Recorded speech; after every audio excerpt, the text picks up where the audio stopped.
नमस्कार, आप देख रहे हैं द इंडिया टीवी और मैं हूं आपके साथ सद्दाम करीमी। 2027 के विधानसभा चुनाव को लेकर उत्तर प्रदेश में एमआईएम काफ़ी ज़ोर शोर से प्रयास कर रही है और शौकत अली साहब जो प्रदेश अध्यक्ष है उत्तर प्रदेश के, वो कहीं ना कहीं अपना गुल खिलाते हुए नजर आ रहे। उन्होंने एक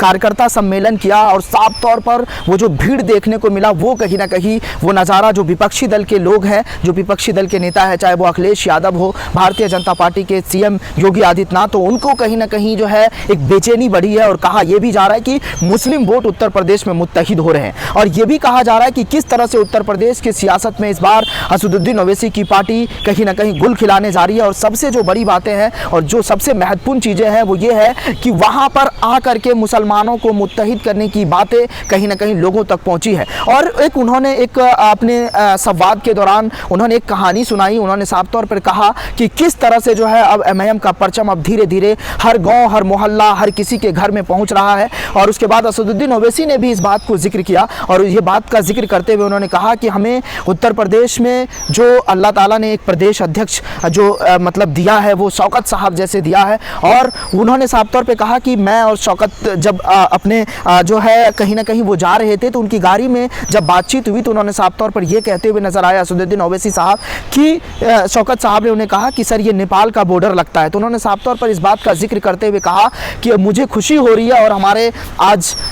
जो वज़ीर दाखिला होते तो कहीं ना कहीं जो है आज उन्हें खुशी मिलती कि अब एमआईएम यानी मजलिस का जो परचम है वो हर जगह पहुंच रहा है, यानी नेपाल के बॉर्डर तक वो चीज़ें पहुंच चुकी है। लेकिन सबसे जो बड़ी बात है, जो महत्वपूर्ण चीज़ें हैं वो ये है कि उत्तर प्रदेश की सियासत में जिस तरह से पिछले बार के चुनाव में असदुद्दीन ओवैसी को करारा झटका मिला था, वहाँ पर 100 सीटों पर वो चुनाव लड़े थे लेकिन एक भी कामयाबी नहीं मिली थी। इस बार 2027 के चुनाव में कहीं ना कहीं वो अच्छा प्रदर्शन करने जा रहे हैं। लेकिन अपने दर्शकों को जानकारी के लिए बता दूं कि जो बिहार का चुनाव, विधानसभा चुनाव कुछ ही चंद दिन बाकी है और साफ तौर पर इस बात को लेकर जिक्र किया जा रहा है कि किस तरह से वहां पर असदुद्दीन ओवैसी की पार्टी भी कहीं ना कहीं परचम लहराने की बात कर रही है। सिवान से शहाबुद्दीन साहब के बेटे को टिकट देने की बात कही जा रही है। दूसरी चीज यह है कि किस तरह से आरजेडी के साथ, कांग्रेस के साथ गठबंधन की बातें हो रही है। और सबसे जो बड़ी बात है वहां पर हिंदुओं को भी वहां पर इकट्ठा करने की बात की जा रही है। जिस तरह से मुस्लिम वोट तो कहीं ना कहीं एमआईएम के साथ होता ही है, असदुद्दीन ओवैसी साहब के साथ तो होते ही है, लेकिन जो हिंदू कोर वोट बैंक है, जैसे कि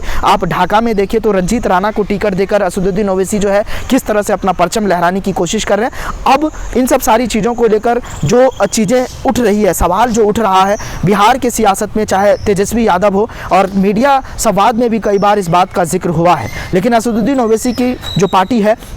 एमआईएम अगर आरजेडी और कांग्रेस के साथ अलायंस होकर चुनाव लड़ते हैं तो वाकई उन लोगों के लिए काफ़ी जो है खुशखबरी माना जाएगा। और सबसे जो बड़ी बातें होगी वो ये होगा कि किस तरह से जो वहाँ पर है आरजेडी और कांग्रेस या फिर एमआईएम मिलकर ये कहीं ना कहीं अच्छा जो है प्रदर्शन करेंगे और कहीं ना कहीं जो विपक्षी दल होंगे उनको कहीं ना कहीं शिकस्त मिलेगा। और ये चीज़ें कहीं ना कहीं जो है बिहार के सियासत में ये हमेशा से देखा गया है। और सबसे जो बड़ी बातें हैं वो जो ये महत्वपूर्ण चीज़ें हैं वो ये समझना होगा कि जैसे सीमांचल में कोर वोट बैंक मुस्लिमों का है, सीमांचल चाहे वो वहाँ पर कोचा दामन हो, टेरागाछ हो, किशनगंज हो, और उसके बाद तमाम जो वहाँ ढाका में भी 85% मुसलमान हैं, लेकिन वहाँ पर हिंदुओं को टिकट देकर असदुद्दीन ओवैसी कहीं ना कहीं जो है लोगों को आजमाना चाहते हैं और वो कई बार जो है अपने मन से ऐलान भी कर चुके हैं। अब देखने वाली बात होगी कि बिहार के चुनाव में क्या कुछ निकल करके आता है, इस पर हमारी रहेगी पैनी नजर। आप इस मुद्दे को लेकर क्या सोच रहे हैं, आपकी क्या प्रतिक्रिया कमेंट कर बताइएगा जरूर। द इंडिया टीवी के लिए दिल्ली से सद्दाम करीमी की रिपोर्ट। नमस्कार। चैनल को लाइक, शेयर एंड सब्सक्राइब करें और बेल आइकन दबाना ना भूलें।